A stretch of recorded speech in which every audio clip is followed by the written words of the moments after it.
have another interview with one of our published successful authors here at First Editing, and I just want to welcome Jovan Hightower, who has written the book Champions of Corinth. And we just are here to find out a little bit more today of how you managed to become a successful author. All of our listeners out there are learning and they want to publish and do all these fascinating things. So please just give us all of your insight and share what you can with us.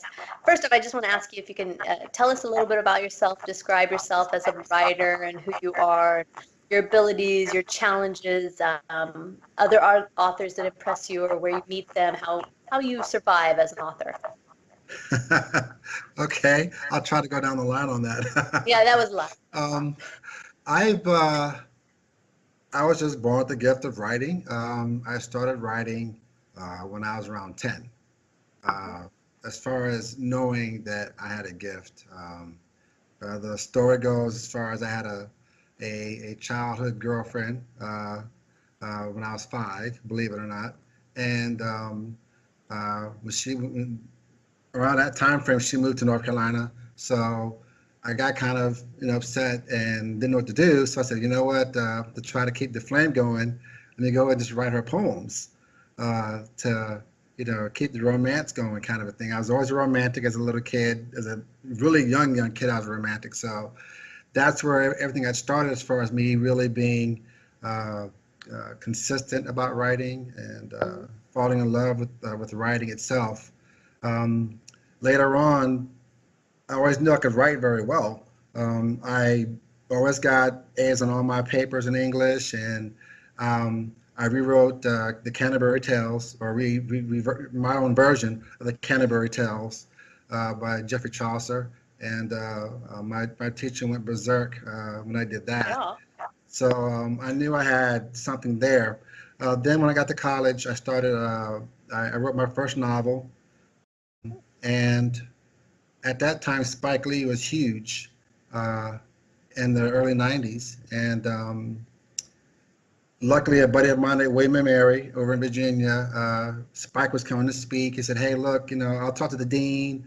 And it worked out to where I went with the dean to pick him up from the airport. So Wow. I gave him my manuscript. I had it on disc. I had it printed out.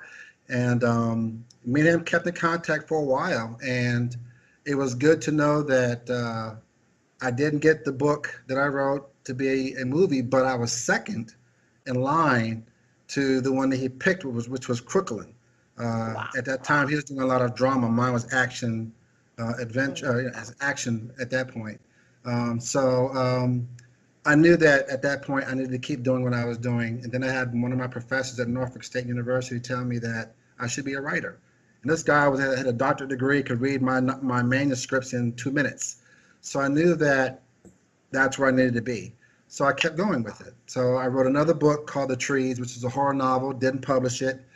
And so, military happened, a lot of things happened in my life, and I always kept writing. So finally, lately in the past, 5, 6 years, the idea came up to write this novel. My sister had a small idea, and I expanded it using a storyline from a long time ago. I wanted to create a comic book. So the thing is, I've always had that creative ability that I was born with to write.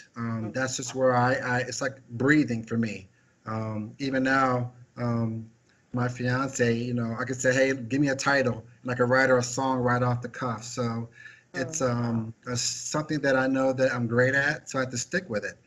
But I didn't want to be the average author. I knew that I wanted to do something totally different, which is to really touch people in a way that is more than just entertaining. And I use a lot of other people, even the movies that have been out. I'll ask kids to say, hey, did you watch this particular series? Oh, yeah, we watched it. We liked it. I said, well, what did you learn? And they just give me this blank look. So to me, I think that a lot of authors have lost their way. It's all about entertaining, and it's not about really teaching people something that's going to actually help them change their life. It's going to touch them so they can pass it on. I mean, it's great to write. It's great to write, people are gonna turn it, but I don't want to be an illusionist. I don't want to create an illusion that'll wow you when you pick my book up and put it down, but then again, you want to pick it up again. That's not what writing is about. A successful author can touch people and have them go, you know what, you got to read this. This is amazing. This is amazing. As far as an author that inspired me was a guy named David Cross. He didn't publish a lot of books. He published a series called Chant. And I picked that book up as a very small book, maybe 175 pages, probably tops. Picked it up. I could not put that book down until I finished it that day. And the next day, I got up in the morning and I was talking to my roommate in college, say, hey, look, you got to read this book. He started it that night. I woke up the next day, he's still in bed reading the book. So that is where I wanted to be as far as a writer, to where you get really engrossed into the novel.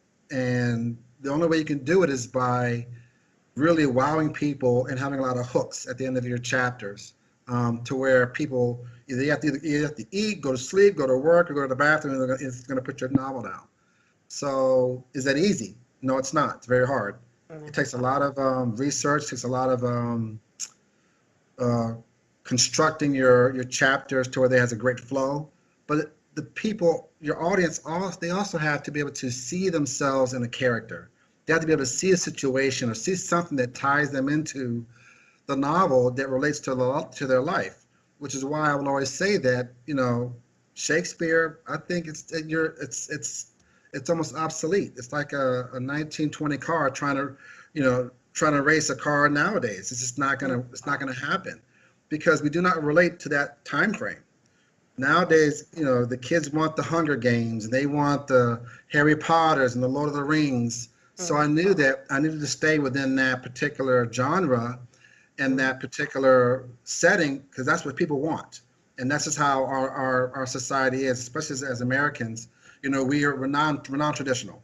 We want the newest thing that's out, the new phone, the new car. So trying to stick to a very old version of writing, they're not going to cater to it. So I had to be very smart in how you formulate what you want to give to your audience. So I stuck with the same genre as the fiction fantasy, the Dungeons and Dragons, the Lord of the Rings, R.A. Salvatore's series on the Drow. So, because I know that there's a lot of people out there cosplaying elves, and elves is a big thing.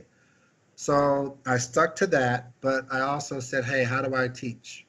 I'm an educator.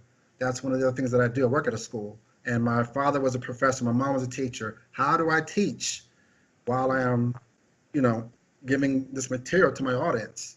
So I had to pick different things that I knew would touch people. I talk about single parenthood. I talk about infidelity. I talk about sibling rivalry, bullying. And when Robin Williams died and it broke my heart, I went back and revamped chapter 7 to talk about depression. So this novel is not just your average, oh, let's have fun, it's a great read.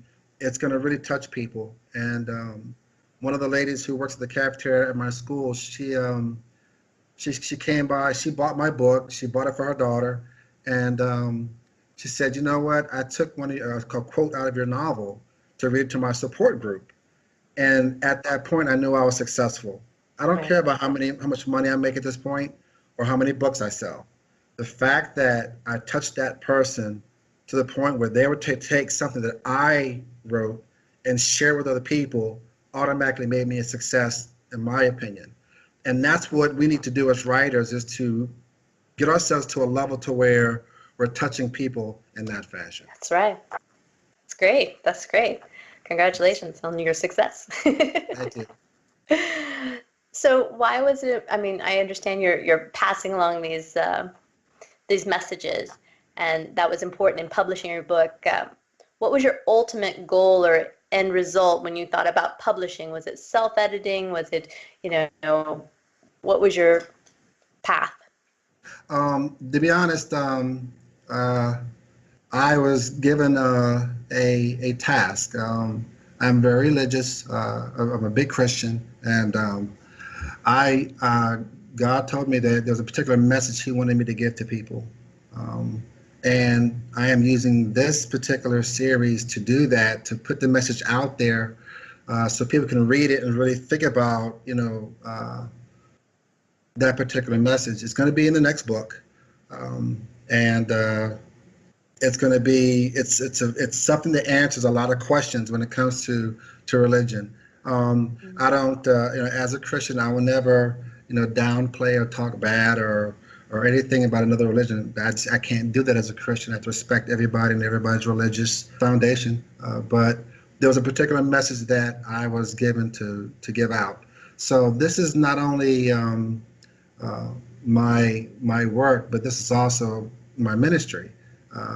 Everything that I'm gonna write in every genre, even the horror novel I'm gonna write, the horror series, it's gonna be religiously based, because I think that's spirituality is big, and when you touch people in that fashion, it does tend to weigh a little bit more on their heart, something that they will always think about and even pass on to other people. So that was the main focus for me. I was not, God gave me this ability to write, so that's who I write for, and I have to remember that, if I was given that gift, then I have to make sure that I am a good custodian of that gift, and to make sure that I'm doing things in the right manner to help other people.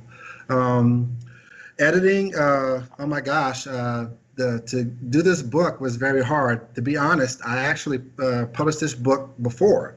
It was under a different name, under a different pen name, total disaster. Why? Editing. Editing was the issue. I picked a person that worked at the previous school I worked at. She was a reading specialist. I'm thinking she knows what she's doing. She said, okay, I'll do it. She was passionate about it. I thought it was great. I sent her my final manuscript. She sent it back. It's all done. It's complete. Apparently, she sent me the wrong one.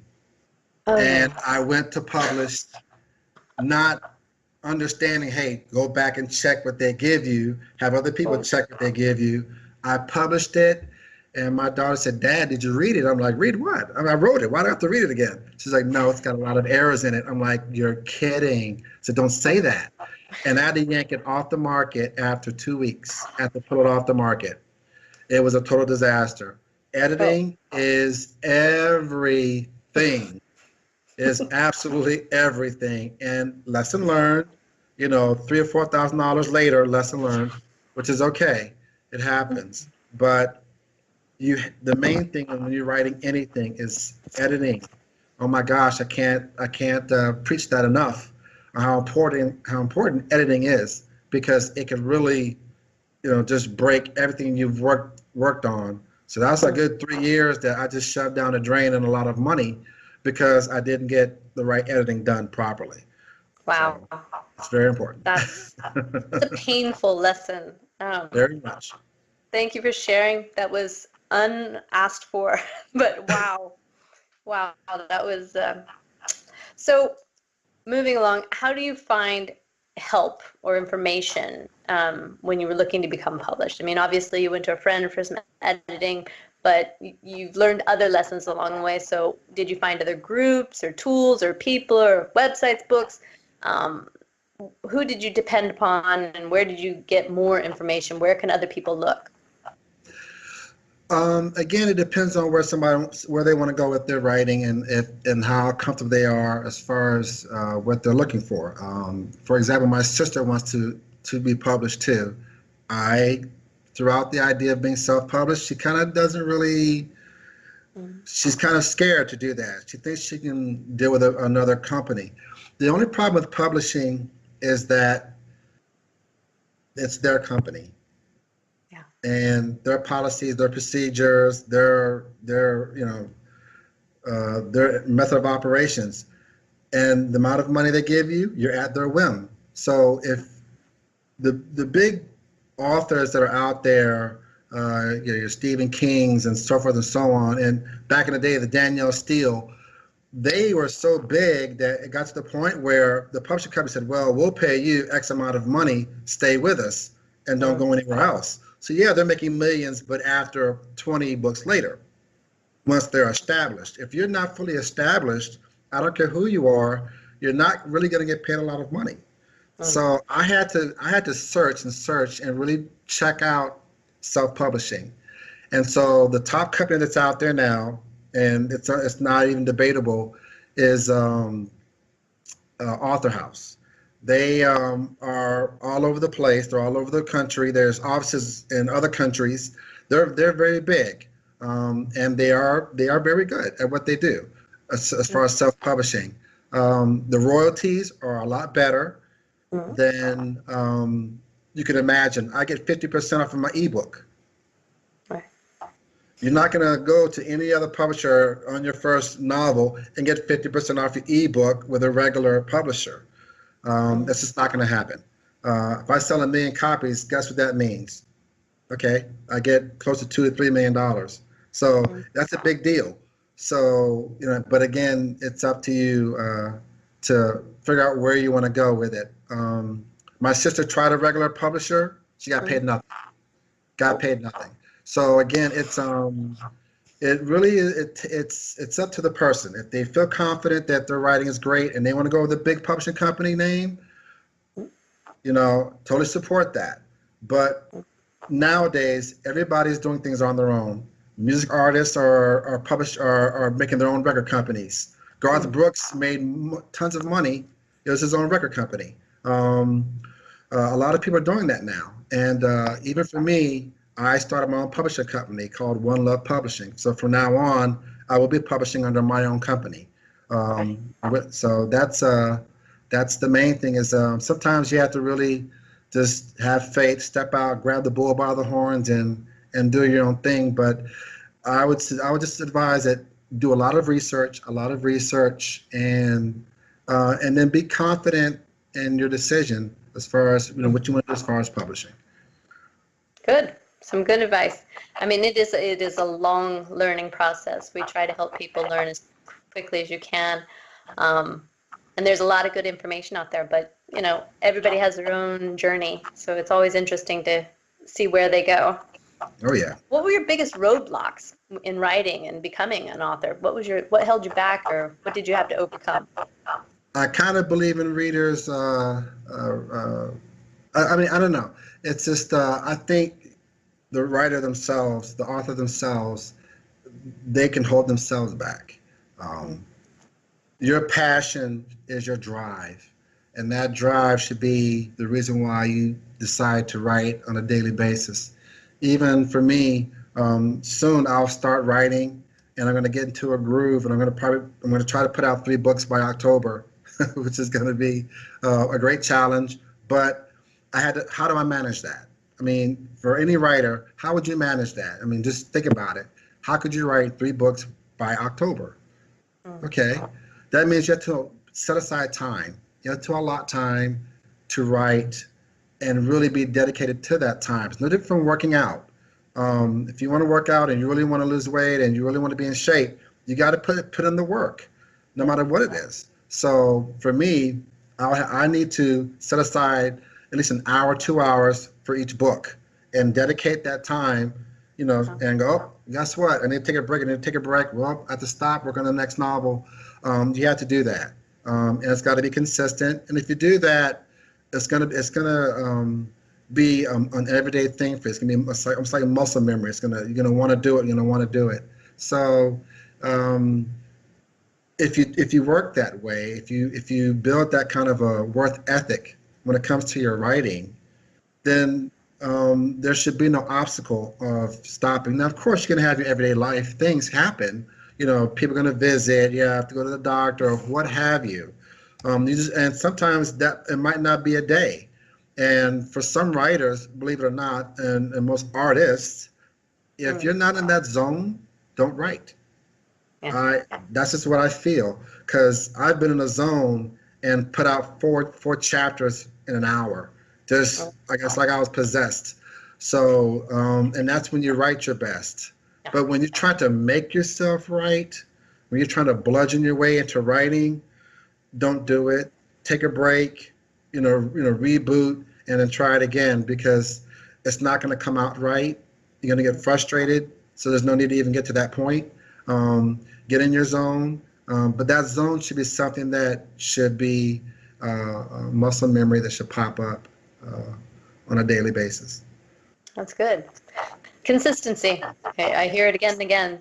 All of our writers, find your place, find your time, commit, focus.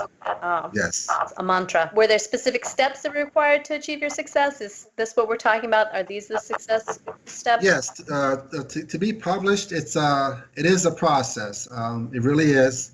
Like anything else, any other project that you might have, even when I started the publishing company, there were steps to take to get it done. But the main thing that you have to have is just be very open mind that there are going to be things that's going to really challenge you. But if you educate yourself on how things work, then it doesn't seem so bad. You have to understand that there's going to be money that I'm going to possibly lose and not be able to recoup if I go this route.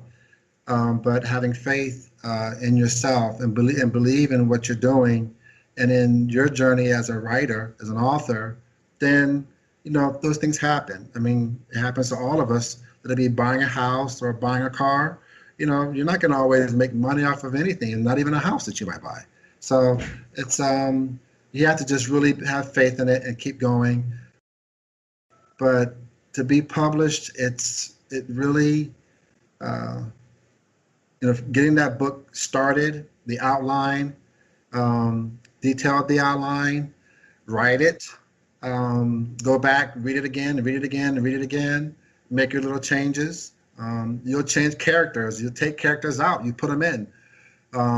But again, it always falls back to editing. I just can't. I mean, it's just, I would have my daughter read it, then have somebody else read it. Tell me what you think. Tell me what you think.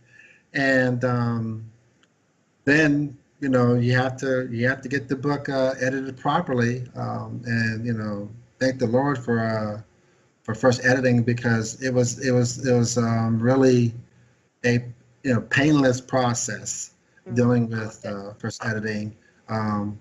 I was very happy. I was at ease that now that I'm going to go and have this published, I'm not going to have a worry in the world.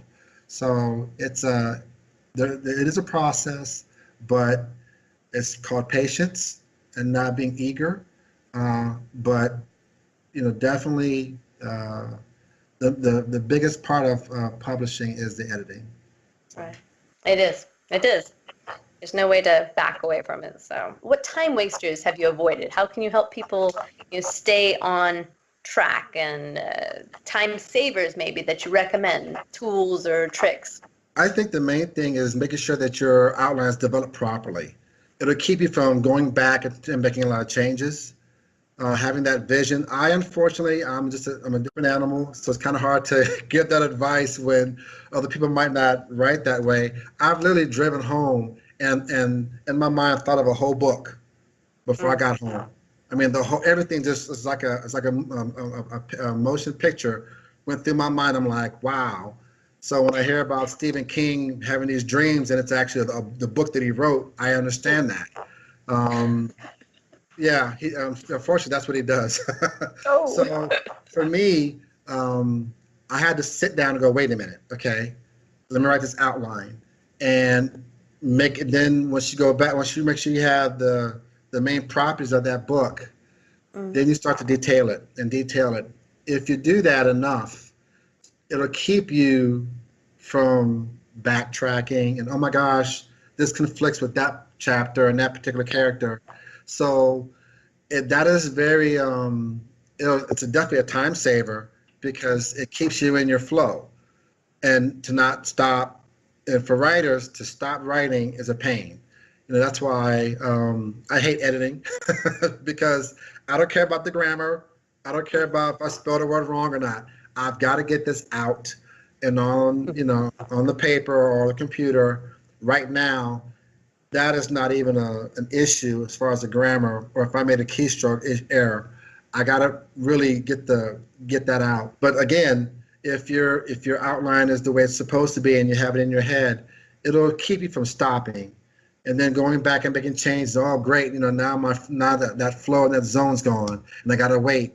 So building a very extensive outline, understanding and really knowing your outline for that novel is very, very important to save time. Of course, again, I told the story about. I mean, it took me 2 years, all because of editing issues. Wow. Get a great editor, and I will always uh, say first editing is the best. It's a no-brainer. It really is. It saves time because if you have a schedule or a time to put it out, like for me, I have 3 to put out by October before the next book fair in Houston, and it's going to be my publishing company. They're presenting my books. I got to have it done.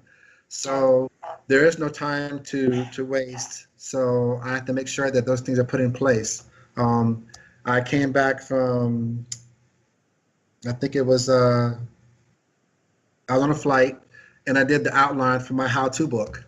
And so it was just, I spent 10 hours on that plane just writing it, and I knocked it out. And I got in a zone and I couldn't stop. So it's very important to make sure that those things are done, and it'll definitely save time. So tell us about you. I mean, how did you feel when you started on this journey and when you finished it? Because there's a transition that happens there. There's growth. Well, again, I excited from beginning to end, writing this particular the last book.